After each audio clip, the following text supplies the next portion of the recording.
today we are here to talk about trust and what that looks like from both of our lenses, how it's a little bit different for me than Mel, and why that might be. So a couple months ago I was sitting in the bar, of course, and I was having a few drinks, and this guy comes up to me and he starts to talk to me, and he starts like reading things about me and tells me where I grew up, which was really weird.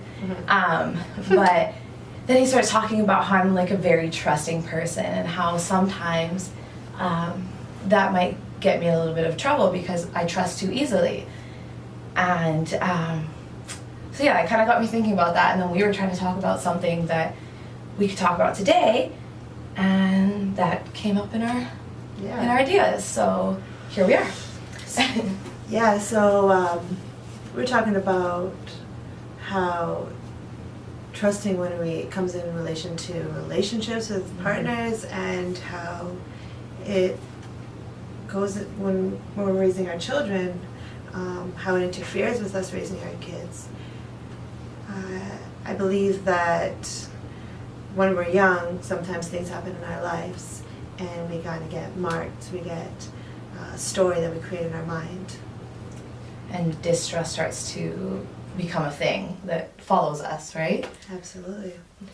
And without us even knowing, sometimes in our subconscious, it's just there. Like, I know in lots of the relationships that I've been with that maybe those people were trustworthy, but I didn't. I already had that story in the back of my mind playing as a background noise without even being aware of it.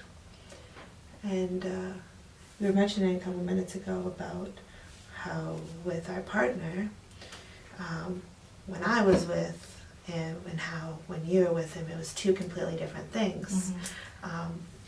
And yeah, so you went through things with him that caused you to not be able to trust him, and for every reason not to. But the person I was with, I had no doubt that he wasn't faithful to me, and that I could trust him.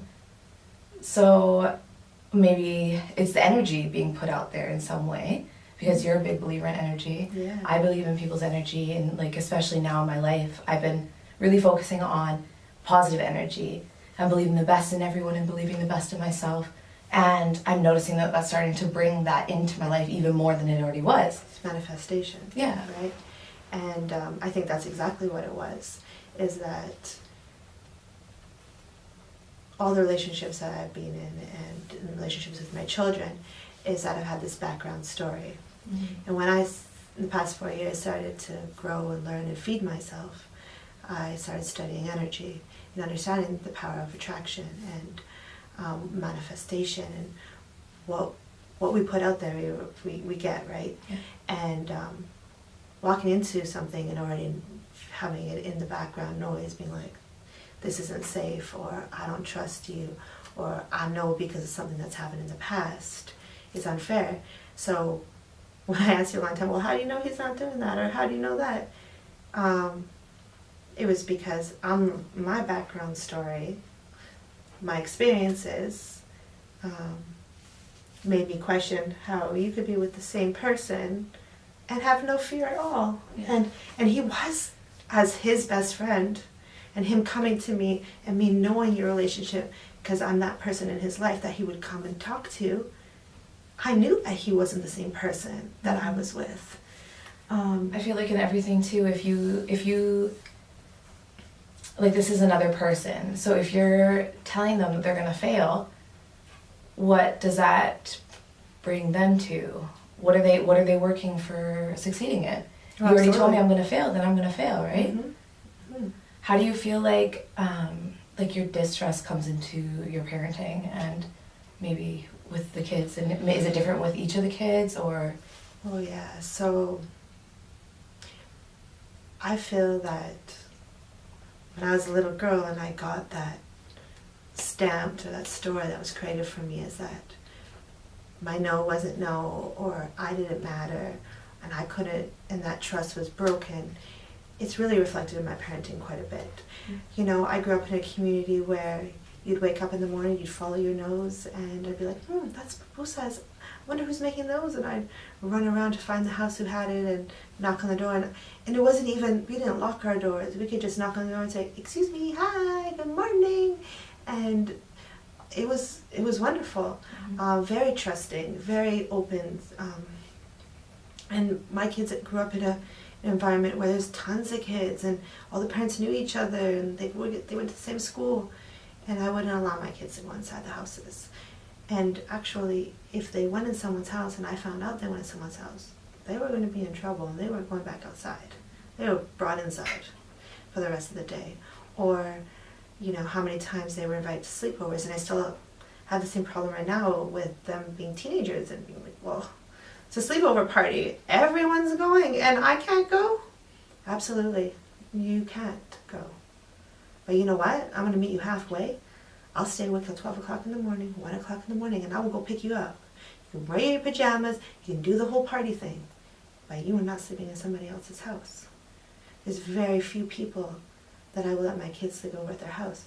And maybe that's not fair. That's not fair, and I battle with that quite a bit. Am I being fair because of the pain of everything that I went through, that I'm sitting there thinking that everyone is unsafe? And I'm not thinking that they are unsafe, I'm saying that stuff happens.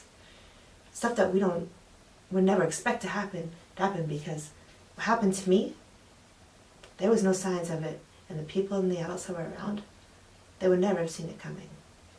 And I'm a grown-ass woman now, and I still have little parts of pain. I've done a lot of help on that, but I still have those memories. And I don't want my kids to have to go through those pain. And I feel it's my responsibility to protect them as much as I can, but I don't think that's really fair too, that they don't get the opportunity to experience like that sleepover, that fun, because it's fun, the pillow fights, the giggling all night long, you know?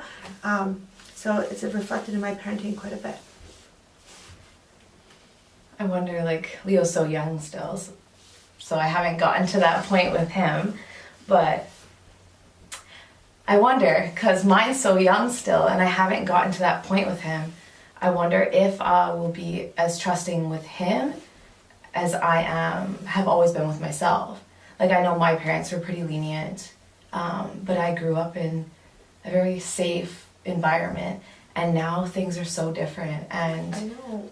Living here in the city, things are so different. It's hard to know parents. It's hard to get to know people because you're busy working. You don't get to have those conversations. You're not the stay-at-home mom. Mm-hmm.